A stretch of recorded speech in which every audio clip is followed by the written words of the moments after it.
નમસ્કાર વિદ્યાર્થી મિત્રો, આજના વિડીયોમાં આપણે ધોરણ 6 સામાજિક વિજ્ઞાનના નવા પાઠ્યપુસ્તકના પ્રથમ પ્રકરણના સ્વ અધ્યયન પોથીના પ્રશ્નોની સરળ સમજૂતી મેળવશું. સ્વાધ્યાય પોથીના 1 થી 5 પ્રશ્ન આગળના વિડીયોમાં આપણે જોઈ ગયા છીએ. જો આપને એ જોવાના બાકી હોય તો એ નીચેથી લિંક મળી રહેશે. આ વિડીયોમાં આપણે પ્રશ્ન 6 સંકલ્પના સ્પષ્ટ કરો ત્યાંથી આગળ અભ્યાસ શરૂ કરીશું. 1. એટલાસ.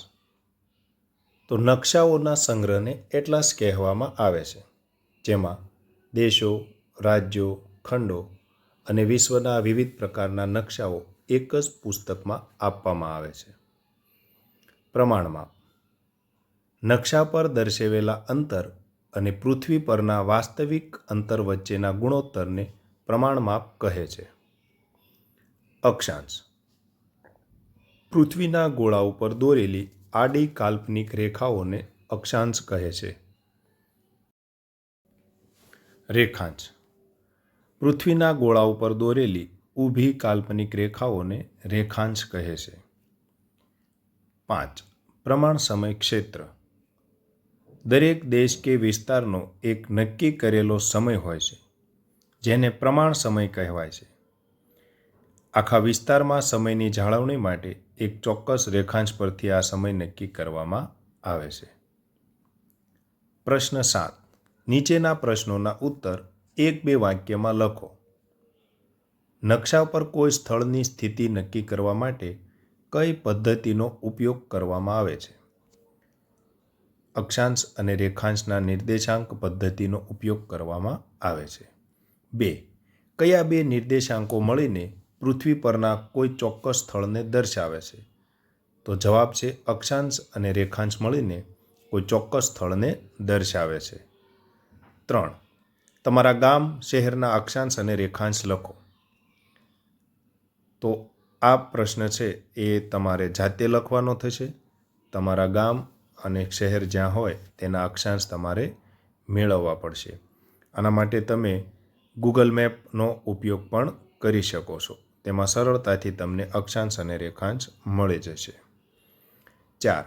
નકશાના મુખ્ય ઘટકો કેટલા અને કયા કયા છે? તો નકશાના મુખ્ય 3 ઘટકો છે: દિશા, પ્રમાણમાપ અને રૂટ સંજ્ઞાઓ.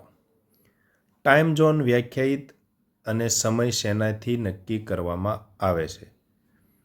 તો ટાઈમ ઝોન રેખાંશના આધારે નક્કી કરવામાં આવે છે અને દરેક 15 રેખાંશનો તફાવત 1 કલાક દર્શાવે છે. પ્રશ્ન 8. તફાવત આપો. પહેલો, ભૌતિક નકશો અને રાજકીય નકશો.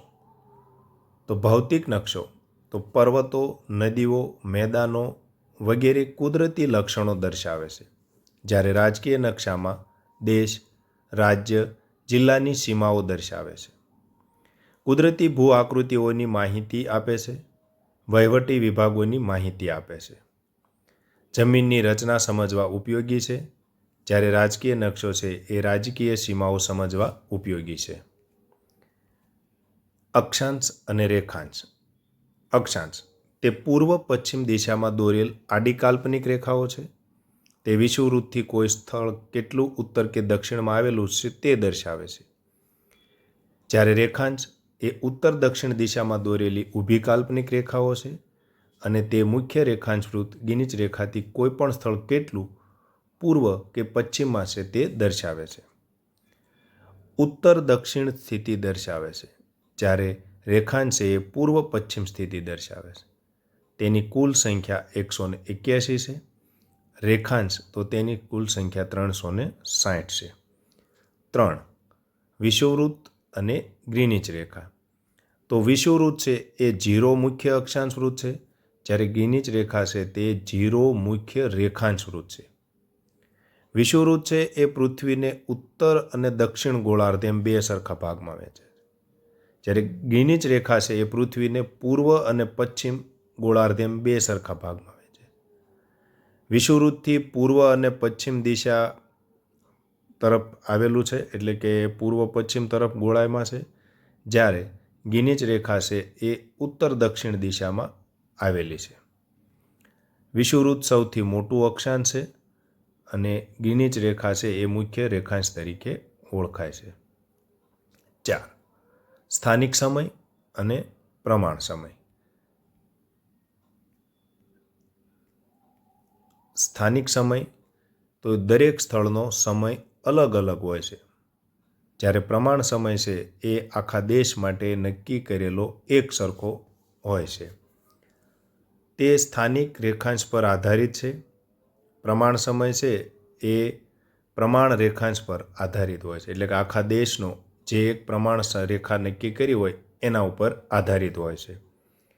એક સ્થળેથી બીજા સ્થળે બદલાય છે.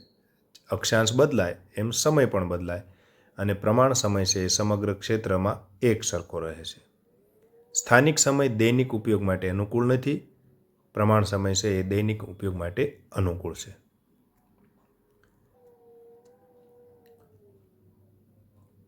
પ્રશ્ન 9. ચાલો ગણતરી કરીએ. 1. ભારતના એક નકશામાં પ્રમાણમાં 25 સેન્ટીમીટર બરાબર 500 કિલોમીટર છે. જો નકશામાં બે શહેરો વચ્ચેનું અંતર 13 સેન્ટીમીટર છે, તો આ બે શહેરો વચ્ચેનું વાસ્તવિક અંતર કેટલા કિલોમીટર થાય? તો 25 સેન્ટીમીટર બરાબર 500 હોય તો 1 સેન્ટીમીટર બરાબર 500 ભાગ્યા 2.5 એટલે કે 200 કિલોમીટર થશે. 13 સેન્ટીમીટર બરાબર 13 ગુણ્યા 200 કરતાં આપણનો જવાબ મળશે 2600 કિલોમીટર. બીજી રીત છે કે તમે ત્રિરાશિ મૂકો. 2.5 સેન્ટીમીટર બરાબર 500 કિલોમીટર, તો 13 સેન્ટીમીટર કેટલા? આ બંનેનો ગુણાકાર કરો, 500 ગુણ્યા 13, એને 2.5 વડે ભાગી નાખો. અહીંયા તમને જવાબ મળશે 2600 કિલોમીટર. 2. પૃથ્વી પોતાની ધરી પર 24 કલાકમાં 360 રેખાંશ ફરે છે. આ ગણતરી મુજબ 1 કલાકમાં પૃથ્વી કેટલા રેખાંશ પસાર કરશે? તો અહીંયા સીધી જ ગણતરી છે. 360 ભાગ્યા 24 ટોટલ રેખાંશ છે, અક્ષાંશ 360, 24 કલાક વડે ભાગતા 15 રેખાંશ એ પસાર કરશે.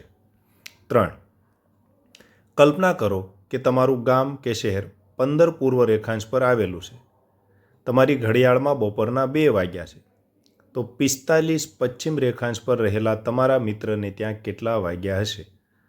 તો 15 પૂર્વ રેખાંશથી, એટલે કે તમે અહીંયા પૂર્વ 15 ઉપર ઊભા છો, ત્યાર પછી 45 પશ્ચિમ સુધીનો તફાવત છે એ 60 થશે, કારણ કે 15 તમારા છે અને 0 સુધીના છે.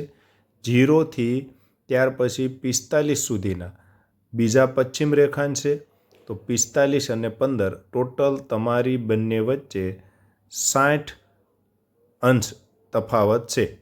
તો 15 ડિગ્રી એ 1 કલાકનો તફાવત રહેશે. તો 60 4 કલાક.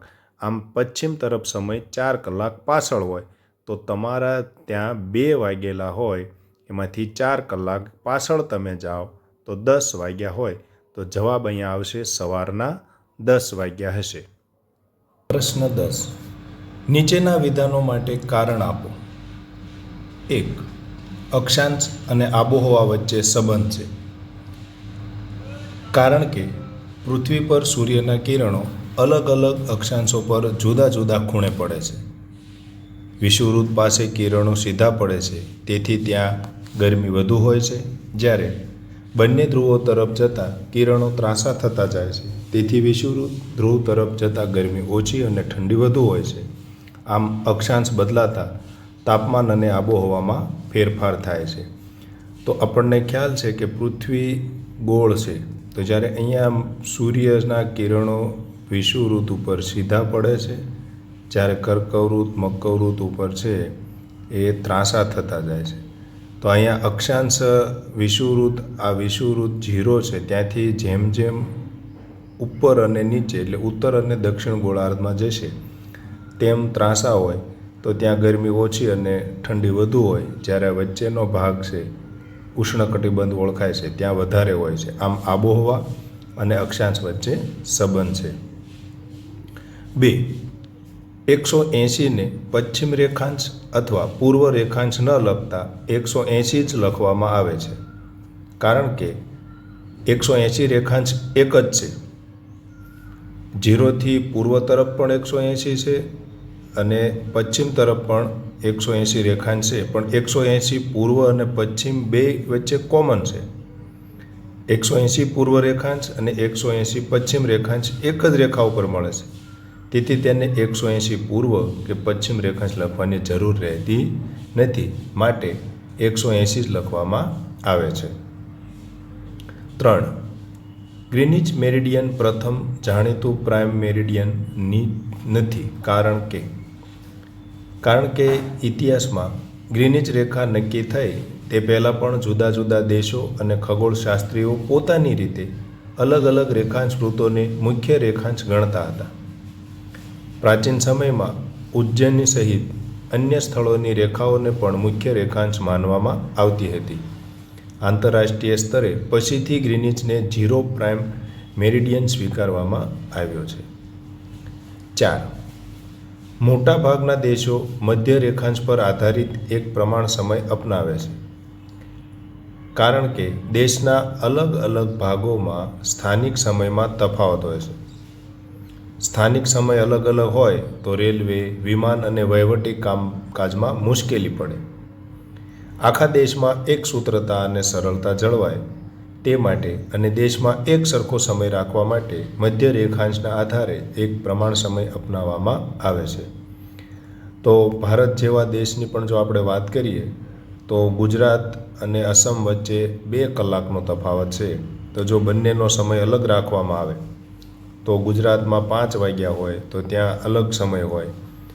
તો આવું ન થાય અને આખા દેશમાં રેલવે, વિમાન ને વહીવટી તારીખ સમય સરખો રહે, એટલા માટે મોટાભાગના દેશો છે એ વચ્ચેનો મધ્યાંશ રેખાંશ હોય એના આધારે એ જ સમયને આખા દેશનો સમય ગણી અને અપનાવતા હોય છે.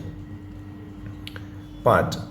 દરેક દેશને પોતાનો એક પ્રમાણ સમય હોય છે, એવું દરેક દેશમાં એક સરખું નથી, કારણ કે આગળના કારણમાં આપણે જોયું કે ભાઈ દરેક દેશ એક પ્રમાણ સમય અપનાવે છે વચ્ચેના ભાગમાં, પણ આવું પાછું દરેક દેશમાં સરખું નથી. શું કામ? તો કે ભાઈ દરેક દેશને પોતાનો એક પ્રમાણ સમય નક્કી કરે છે, પરંતુ કેટલાક દેશો પૂર્વ અને પશ્ચિમ દિશામાં ખૂબ વિશાળ રીતે ફેલાયેલા હોય છે. ત્યાં સૂર્યોદયનો સમય પણ અલગ અલગ હોય છે. જે દેશનો વિસ્તાર મોટો હોય ત્યાં એક કરતાં વધુ સમય ક્ષેત્રો રાખવા પડે. 6. આંતરરાષ્ટ્રીય દિનાંતર રેખા વાંકી ચૂકી છે, કારણ કે જો આ રેખા સીધી હોય તો તે જ દેશમાં આ રેખા પસાર થાય છે તે એક જ દેશમાં એક જ દિવસે અલગ અલગ તારીખ અને વાર ભેગા થઈ જાય.